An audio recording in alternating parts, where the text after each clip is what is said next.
13-Week Theater is supported by Patreon. Subscribe now and get exclusive early access. The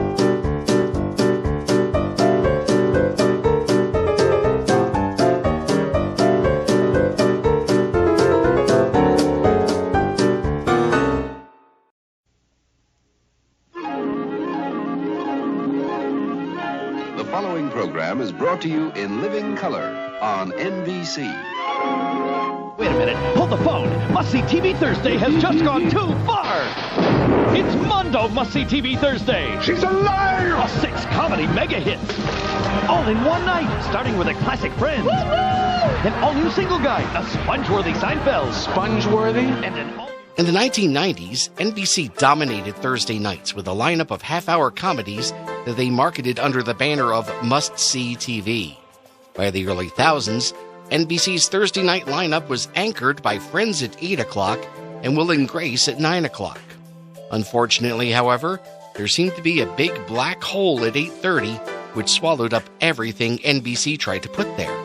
No matter what show NBC put between the two shows between 2002 and 2005, nothing lasted long.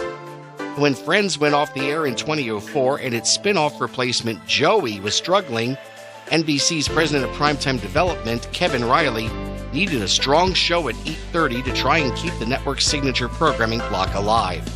Riley greenlit a pilot created by Eileen Heisler and Deanne Helene, who had previously worked together on Ellen and Murphy Brown. The show centered around two people with mental illnesses who fall in love with each other. The show is known as Crazy for You, but after complaints by mental health advocates, not to mention threats of a lawsuit from an unamused playwright, it was given the similar but much wittier title of Committed. As the couple, Helene and Heisler cast relative newcomer Josh Cooke and soap opera actress and Crossing Jordan supporting player Jennifer Finnegan. As the couple's best friends, they cast Darius McCreary and Tammy Lynn Michaels. And to round out the cast, television icon Tom Poston was hired to play the dying clown that lived in the woman's closet. No, seriously.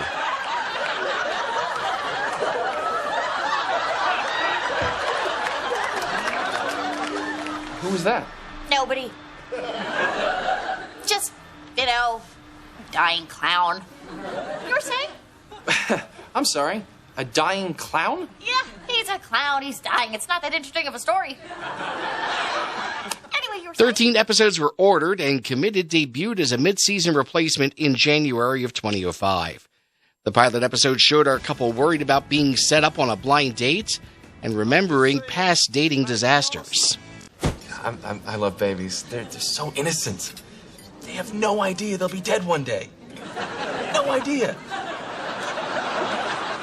So I go, mana, mana, and you go, doo, doo, doo, doo, doo. And I go, mana, mana. What's wrong? Do you want to do the mana, manas? Because I'll do the doo, doo, doo, doos. I have a photographic memory. So change something on the table, and I'll know exactly what it is. That napkin wasn't there, and you're gone. And then I'm like, wait, you can't touch me there. You're my uncle.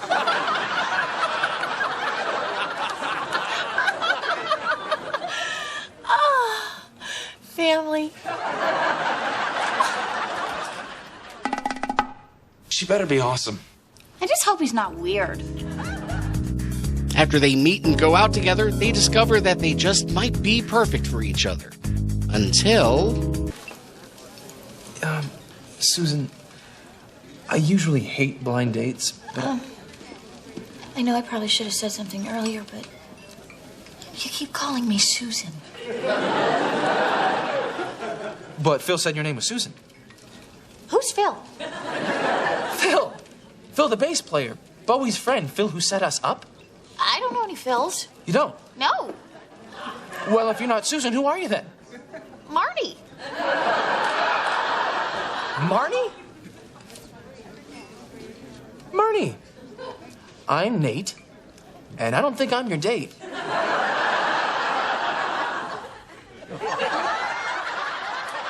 Eventually, they work things out, and the rest of the season documents their courtship until they finally fully commit to each other.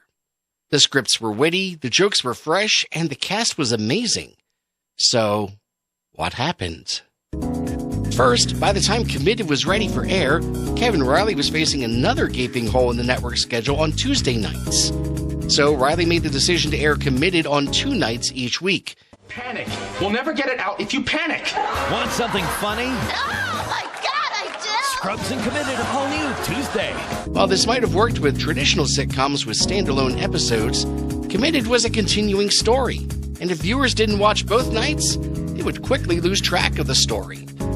The second, after audiences responded well to guest star Ronrico Lee's character Todd from the pilot, NBC decided to skip over episodes 2 and 3 and air the 4th episode, entitled The Return of Todd, as the second.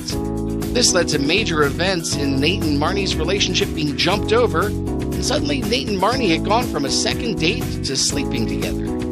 Then, after they aired episode 6 as episode 4, the network jumped back to episode 3 and then slotted in episode 2 as episode 11. This decision completely destroyed Committed's continuing story, and along with the 2 nights a week decision, it made it impossible to follow along with the action.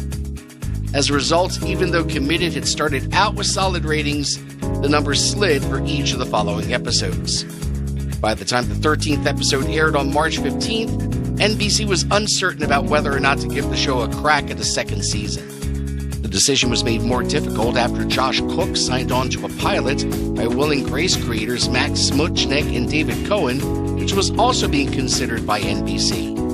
When the time for the final decision came, the network thought that the new show would have a better chance at success. Since the 13th episode had been designed to serve as either a season or a series finale, Committed was allowed to come to a graceful end, neatly tying up the loose ends of Nate and Marnie's relationship.